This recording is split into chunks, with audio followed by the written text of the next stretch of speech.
Shalom, selamat pagi Bapak Ibu yang dikasihi Tuhan kita Yesus Kristus. Bertemu kembali pada Renungan Pagi, edisi Rabu 1 Mei 2024. Dengan topik kita pada Renungan Pagi hari ini berjudul Iman yang Teguh. Kita akan awali Renungan pada pagi hari ini dengan bernyanyi.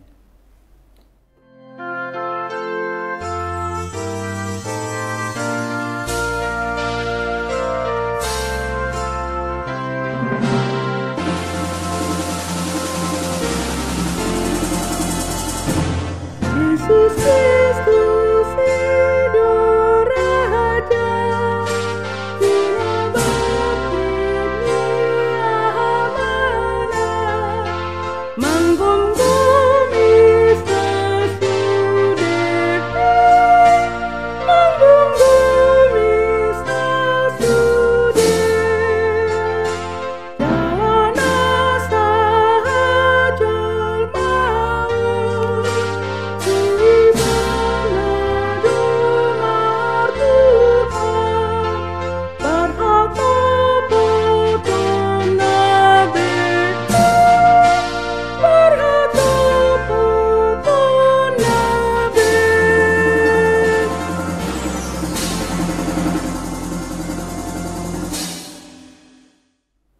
Kita berdoa.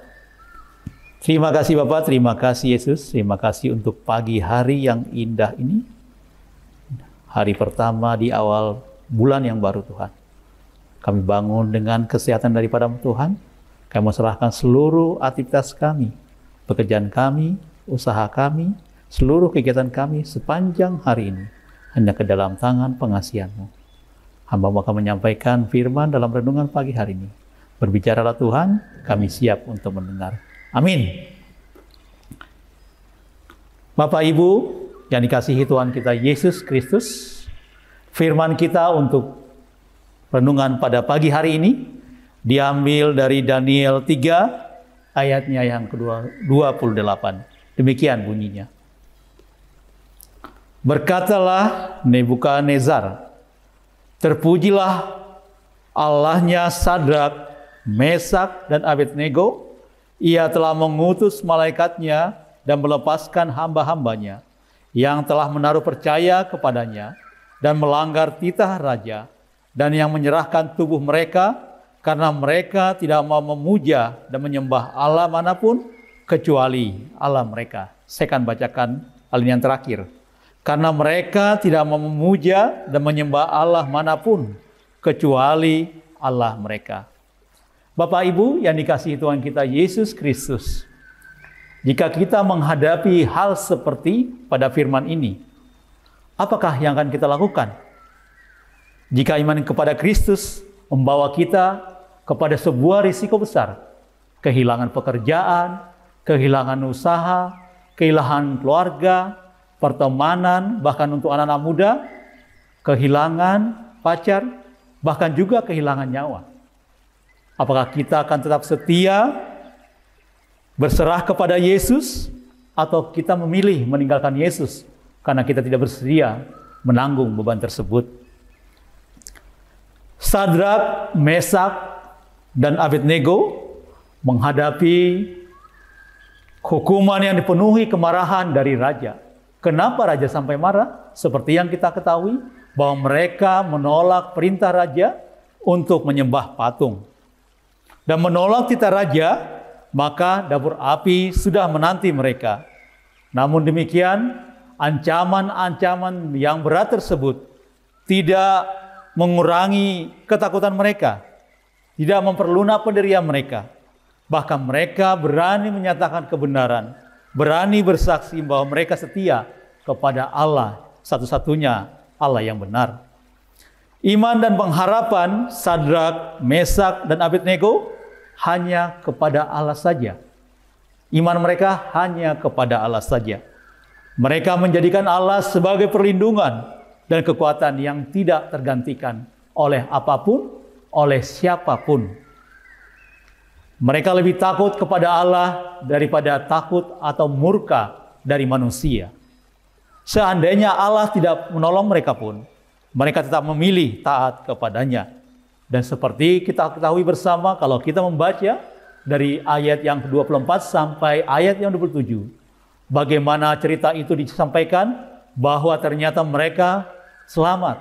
Bahkan ujung rambut mereka pun, bahkan bau api sekalipun dari itu mereka tidak tercium. Dan nyatanya Allah tak pernah meninggalkan atau membiarkan umatnya yang tetap setia kepadanya. Kalau kita tarik dalam kehidupan kita mundur 3 atau 5 tahun ke belakang, contoh kecil yang mungkin tidak persis sama 100% dengan firman pada pagi hari ini. Kalau kita ingat Amang Inang, mungkin Amang Inang, kalau saya sebutkan clue-nya sedikit saja, pasti langsung dalam hati menyatakan bahwa ini sebuah gambaran kecil. Amang Inang kalau ingat dengan salah satu tokoh di negara kita, namanya Bapak Basuki Cahyana Putra, atau sering kita dengar nama yang sangat familiar, yang sangat dikenal, yaitu dengan Pak Ahok.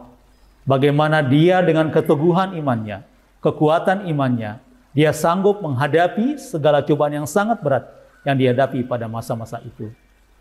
Itulah contoh kecil bagaimana dia bisa keluar dan semakin meninggikan imannya lagi. Zaman ini penuh dengan bahaya, tak jarang kita dihadapkan pada situasi yang sangat sulit dalam iman kita. Nah, bagaimana jawaban kita atas tantangan tersebut? Adakah komitmen untuk tetap menyembah Allah? Tantangan yang sukar adalah kesempatan untuk memberikan kesaksian atas kesetiaan iman kita. Saya ulangi lagi, tantangan yang sukar adalah kesempatan untuk memberikan kesaksian atas kesetiaan iman kita. Tetaplah bersaksi atas nama Tuhan kita Yesus Kristus, agar iman kita tetap setia hanya kepadanya. Kita berdoa. Terima kasih Bapak, terima kasih Yesus, terima kasih untuk firman yang boleh dibagikan pada renungan pagi hari ini. Biarlah kami Tuhan seperti firman, seperti cerita Alkitab pada pagi hari ini. Kami tetap setia kepadamu Tuhan sampai akhir hidup kami. Inilah kami Tuhan, kami memohon dan memuji nama-Mu yang kudus dan suci. Terpujilah Engkau sekarang dan selamanya. Amin. Bapak Ibu yang dikasihi Tuhan kita Yesus Kristus, demikianlah renungan pada pagi hari ini. Tuhan memberkati kita semua dalam setiap aktivitas dan kegiatan kita. Shalom.